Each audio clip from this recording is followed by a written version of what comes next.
All right, we're going to start talking about area under a graph and using estimations with finite sums to estimate that area.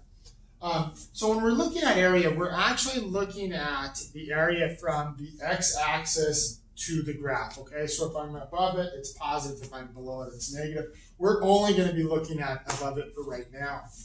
Okay, so I have a graph here, and I just looked between 0 and 1. So I found this graph between 0 and 1 of y equals 1 minus x squared. So I'm looking at the area of this piece right here, okay? And so what we're going to do is we're going to use an estimator, okay? And so we have an upper, a lower, and then we actually have like a midpoint one that we'll kind of talk about. So the upper is what's going to happen is I'm using rectangles to estimate where that is, okay? Estimate that. So I'm said to be in the upper if my estimation is going to be greater than the actual area. I'm lower if it is, I know it's going to be lower, okay? And then we have a midpoint one that we'll kind of talk about.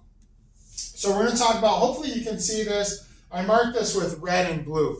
So the first thing is I estimated this area by only going with two rectangles. So I went at 0.5 and 1, so I drew my rectangle here up to, or I got the height from 0 to 1 here. I drew my rectangle over to 0.5, and then I got my height from 0.5, drew my rectangle over to 1. You notice that this area is substantially bigger. So then I drew in my red here, and I said, well, you know what? I want to break those intervals up even smaller, okay? So here I had two rectangles, and I ended up having a lot of error because I had this whole piece over here, and then this whole big chunk is all excess. It's not actually part of it. But if I break that up into smaller intervals, so now I'm breaking it up into 4 intervals, I'm refining my item. And if I broke it up, notice here that now I have this little piece, I have the piece here, the piece here. So I'm actually getting rid of this part of the area, there's other pieces. And if I were to refine this even more, if I were to refine this to 8, I would get closer and closer. As I get closer and closer, I get a better approximation of that area. Okay, so the upper is going to make sure that I have more than the piece. Now the lower is I'm actually going to have a smaller area than my actual given. So in this example, so here I took my height from the left side. So I had a left side, and sometimes you'll hear it called that a left side area and a right side area. So I took my area from the left side here, which gave me an upper area. Now if I go from the right side, I actually have a lower because I'm actually missing pieces here of the area. Okay, so that's lower. Now I actually have a midpoint one. Let me kind of just redraw this. Okay, so here's my arc here. That's not very good. Okay, and let's say my interval is still from 0 to 1. So here's 1, here's 1. And let's say I want to break this up into 4s again. So this is going to be 0.25. This is 0.5, 1.5, and I want to actually break this up. Now what we're going to do is we're actually going to go in the middle. So we're going to take this interval, we're actually going to go up from the middle here to my height here, and now I'm going to box off that. So I have a little piece on the right that's above and a little piece on the left that's below, and then I'm going to find the area of that rectangle. And then I'm going to go in between these, I'm going to go up, there's my piece here, I'm going to find the area of that rectangle, I'm going to come in the middle here, and you can kind of start seeing now that this is actually going to refine it even a little bit, maybe a little bit better estimate. The biggest thing is as I get these intervals to be larger, the more intervals, I'm going to refine that, okay?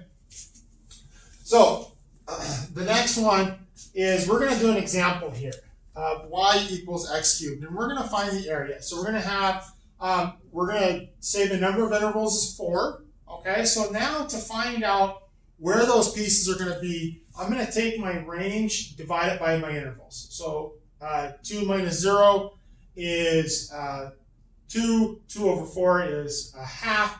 So I'm going to break this up every 0.5 of a unit. Okay? So I'm going to go 0.5, and then 1, 1.5, and 2.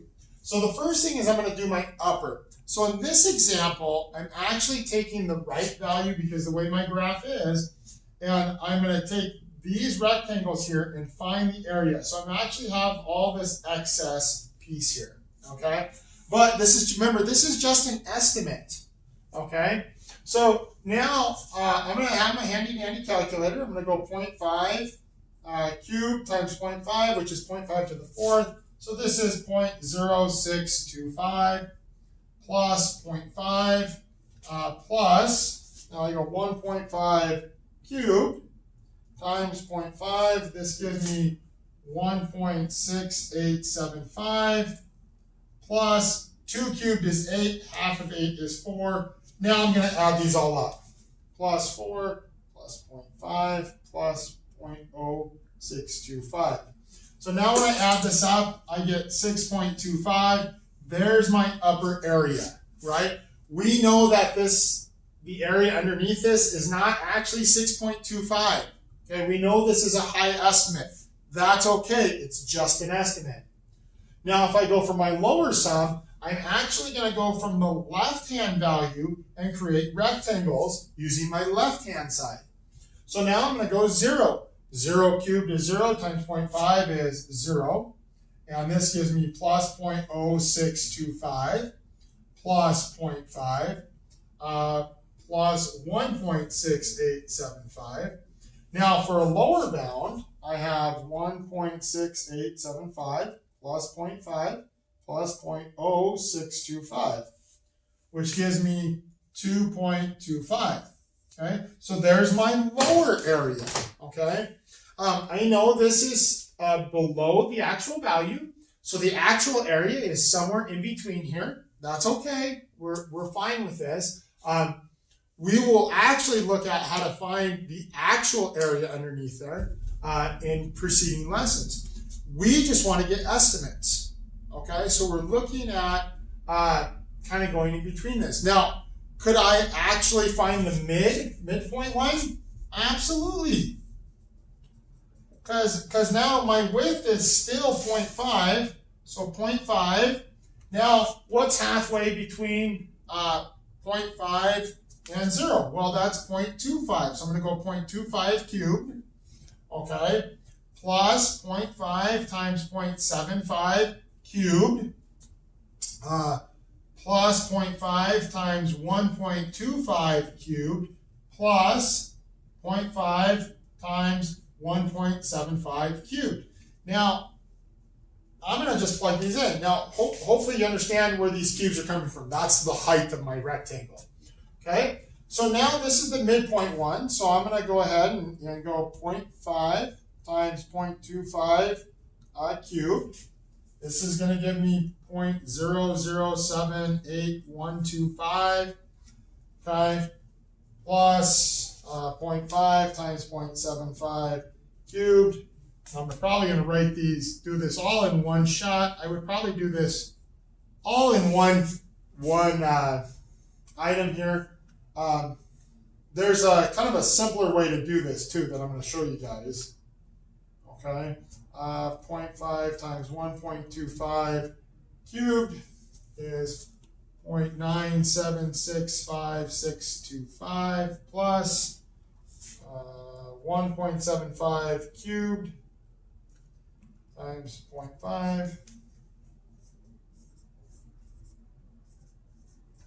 Okay, so understand, since my width is always 0.5, I could actually take this as 0.5 times 0.25 cubed plus 0.75 cubed plus 1.25 cubed plus 1.75 cubed and get my answer. So 0.5, 0.25 cubed plus 0.75 cubed plus 1.25 cubed plus 1.75 cubed, and close it. And I get an area here of 3.875, okay? Okay, notice that's in between them because I've kind of gone in between it. So this is kind of using rectangles to estimate that area. Okay, we're going to build on this concept and build to an exact value.